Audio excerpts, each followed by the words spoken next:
Paris, France, the Eiffel Tower, 1889 it was built.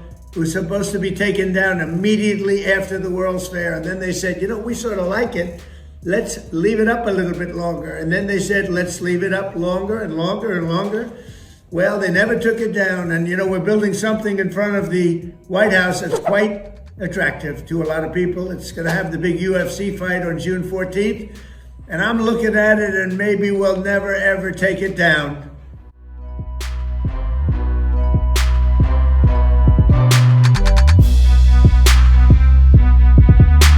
Have you got any plans, Tom, to be there?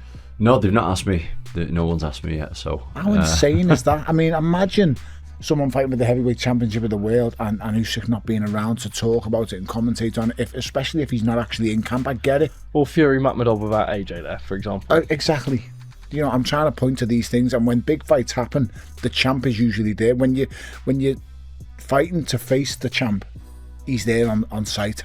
To not have Tom there on that night will be a crime. I disrespect you. Do you feel disrespected by it? To be honest, I've never really thought about it until you asked me. No, I don't feel disrespected. Why though? Because you're the champ, Tom. They should come to me. No, I agree, but if they call you and say, Tom, we want you there. Oh yeah, I'll be there.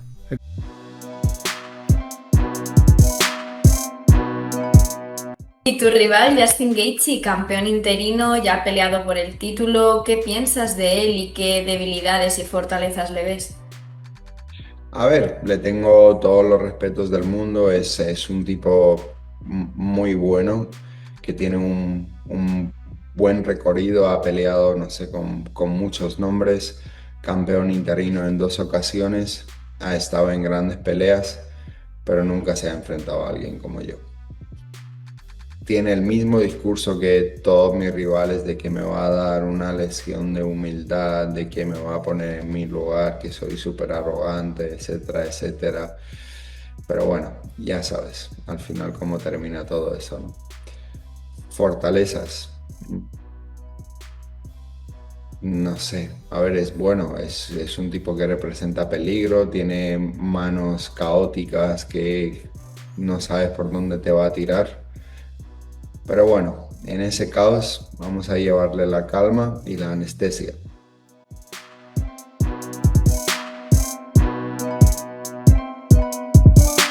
UFC announced that Umar Nurmagomedov will face 8th-ranked David Martinez in the co-main event of UFC Abu Dhabi on July 25th. Reacting to the fight announcement, Khabib said, "We don't choose opponents. Whoever they give us, we'll fight him. And after that, we'll see where the wins take us. We've already gone through this lesson in the team. Of course, we wanted someone in the top 5, but they're all booked or busy."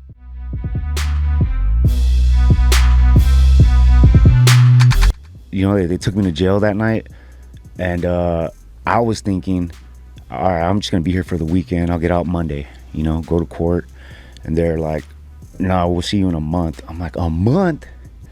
Why? It's just weed, you know what I mean? And yeah, 8 months later. Holy shit. Yeah, dude. Jamie, can you please look up what the laws are in Mexico for marijuana? Because, man, I was reading something just a few years ago how here it goes. Marijuana is decriminalized for personal recreational use in Mexico, but there's no legal commercial market, and buying it or selling it remains illegal. For tourists and visitors, possession is strictly prohibited. Wait, what the hell? It's tourists and visitors. So for everybody else, you would be good. Like if you were a Mexican resident, you would have been good. Now I have a part of the process of me getting out is like I had to get, like now I have dual citizenship in Mexico. Now you do? Yeah. Because of getting out? No. How? My lawyers, it was a part of me getting out. So like when you pulled up the decriminalized, the laws for citizens, the laws for citizens. So that was a process of so you became a citizen, so the law was less for you. Yeah. Well, that's hilarious. So it was a ton of stuff that we had to do, man. Bro, that is a crazy loophole. Yeah. Yeah. So now people are asking, damn, everybody should become a citizen of Mexico. Yeah, man. I ain't never going back to Mexico. I'm not going back for a while, bro. I cannot see myself either. I don't even want to go back. So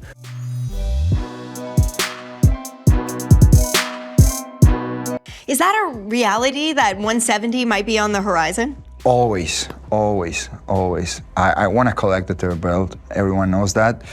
And after this fight, if the UFC wants me to give the opportunity to move up to the welterweight division and fight against the current champion, who is Islam Makhachev, I will be very happy. Why not? If you don't take risks, there are no champagne.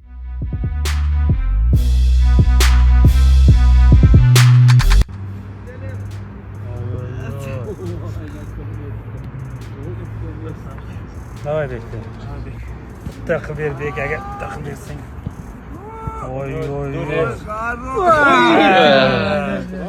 واقعي خد وطق ني بايدوت فيزيو دوته ما انا قلدمه ما شاء الله قلدمه يا رمضان انا رمضان ما قلت تطلع نعم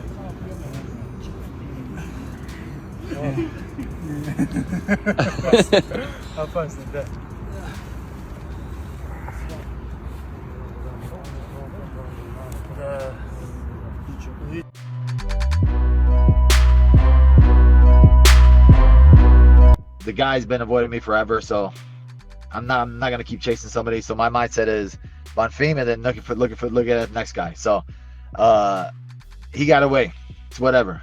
So for me, I can't think about him anymore. Now it's Gabriel. Once they said to him, I'm like, all right, that's it. Now it's about getting my hand raised, getting back in the win column, and reminding people who I am. There's no need for it anymore for myself, right? Then it looks like you're a bully, and I don't like picking on guys.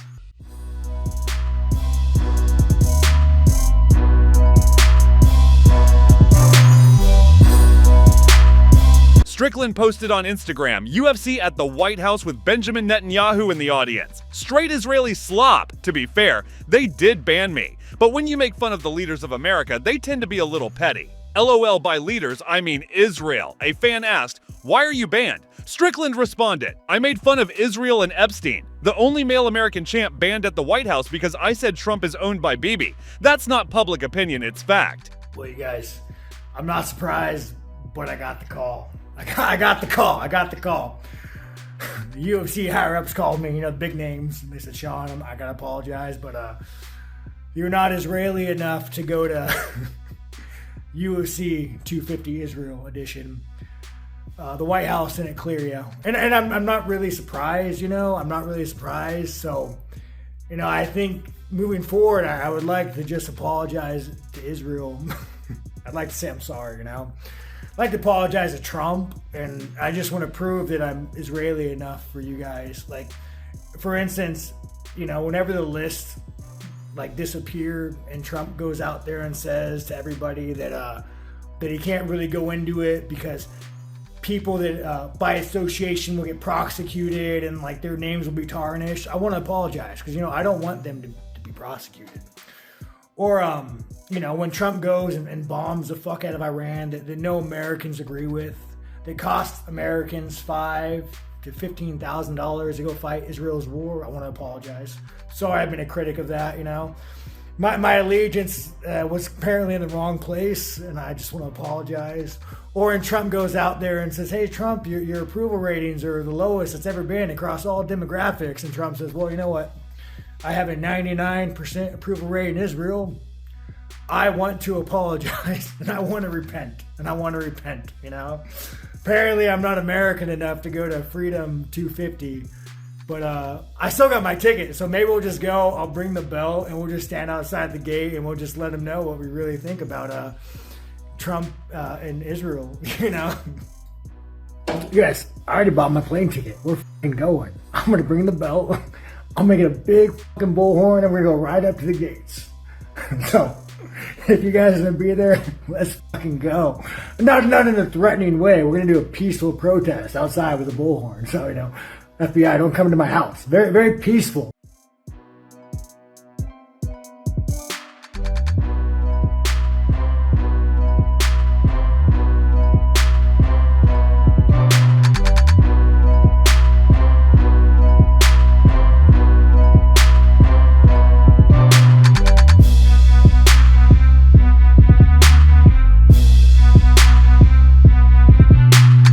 see that Sean Strickland got banned from the White House for talking about Israel? I'm not surprised at all. I mean, freedom of speech is what really makes this country great. And when you can't criticize a foreign nation, come on, man. We ought to be able to criticize our own nation, let alone a foreign nation. In fact, that's the only nation you're not allowed to criticize. So something's going to change, because evil empires don't last forever. There's always a rebellion. You ever seen Star Wars? That's what's going to happen, bro. Darth Vader's going to get took down. What are your thoughts on the UFC White House just in general? Like, obviously you said that you didn't really want to be on the card anymore, but it's such a spectacle, right? I don't remember ever saying that. Okay. I do want to be on the card. You do want to be on the card. I do. And this is what I got to say. First off, I ain't jealous of any of those fighters. I'm so happy for those fighters. I don't think you could have got a better main event. I'm happy for every single last fighter on that card. If they need me to fill in, if I'm healthy, hey, I'll do it. For the UFC, I think it's great. It's beyond great. It's literally the perfect scenario.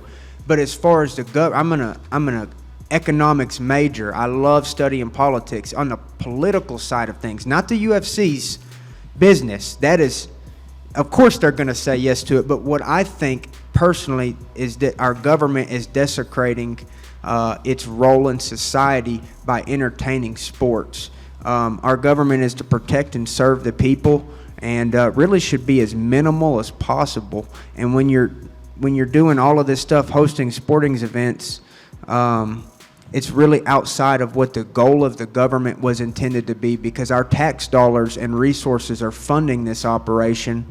And like I said, I'm not criticizing the UFC. I love Dana, I love Hunter, I love Sean, Mick, I love all of them, and it's an amazing thing. It's a once-in-a-lifetime thing.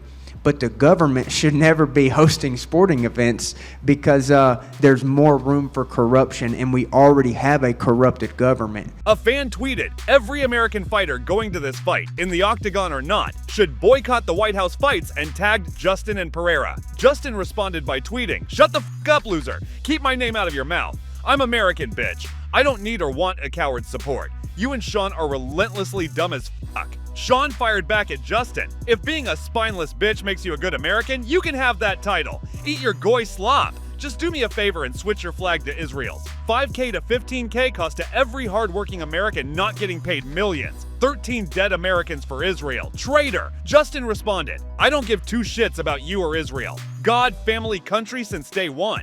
You are dumb as fuck. You bash our country every chance you get and expect to step foot on the White House grounds. Have a party with the rest of your American-hating goons." Sean fired back, "You're a real good goy. Time to switch your flag."